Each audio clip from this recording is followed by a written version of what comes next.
My name is Jeremiah Jones, and I will be doing a biographical speech on the civil rights icon, Ruby Bridges. Ruby Nell Bridges was born on September 8, 1954, to the late Aben and Lucille Bridges. Growing up, she spent most of her time taking care of her younger siblings, jump roping, playing softball, and climbing trees. In 1959, after the Brown v. Board of Education won their Supreme case, they came to Ruby's parents with an accusation of wanting to put her to a social experiment. Basically, it was to put an African-American student in an all-white school to see how things go. And she was one of the 5 that was chosen to do this. So in 1959, they were a little hesitant to send her to it because, you know, it was an all-white school and she was African-American. Back then, white people didn't really like black people that much. So, see, they was a little hesitant of her. What her dad was, her mother was fine with it. She sent her to school, and they realized in the end maybe it'd be something good for America, you know?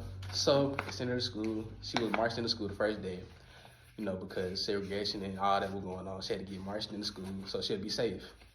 So to a 5 or 6 year old, she said they were always outside yelling and throwing stuff at the window, but she thought it was normal because she was moved to New Orleans and they had Mardi Gras, which is that's what they do in Mardi Gras. They, you know, celebrate, they throw beads or what else, you know? So she think that was going on, but deep down inside, she found out later on, but her parents knew what was going on. So even though her mother was sitting in the office the first day of school, she was still nervous that something might happen, even though she was there. But it's understandable, you know, sending your child at a time like this, sending your black child to an all-white school, something possibly could go bad. So more and more every day, parents were pulling their child out of school. They didn't want their child in the room with an African-American child because, you know, they thought something was wrong with it at the time. So they put her out of class. Teacher put all their students out of the class, and she was left to be the only black child in that class. Well, not the only black child, but the only child in one class. So even though they didn't like it, she kept going to school more and more every day, and people didn't like it.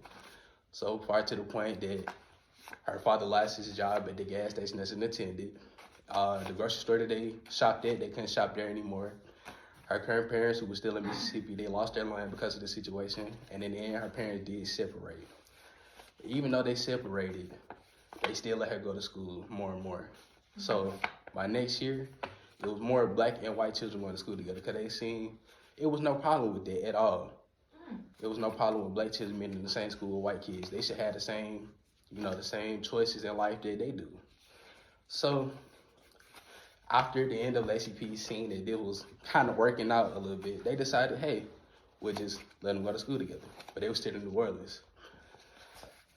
But at the time, stuff was still kind of segregated. But even though she went to the school, people in America were, you know, a little open to the situation. They're like, okay, there's nothing wrong with this. There's nothing bad going on. I think it's a good thing.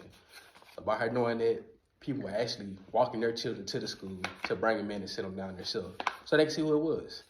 Because she was a smart girl. Nothing was wrong with her at all. All right.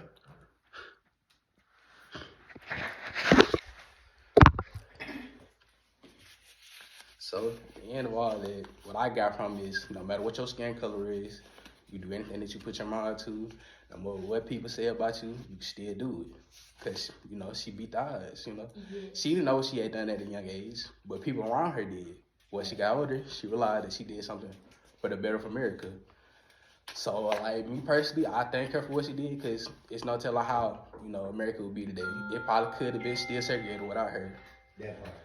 So, I thank Ruby Bridges for what she's done for me personally and people of my skin color because we got, you know, opposite choices that other kids do, you know. And if you go to any school in America right now, you can see a whole bunch of other races in that school. And she's one of the reasons why you can do that. So, with that being said, Ruby Nell Bridges is a civil rights icon. Since it's Black History Month, I chose to do her. And thank you.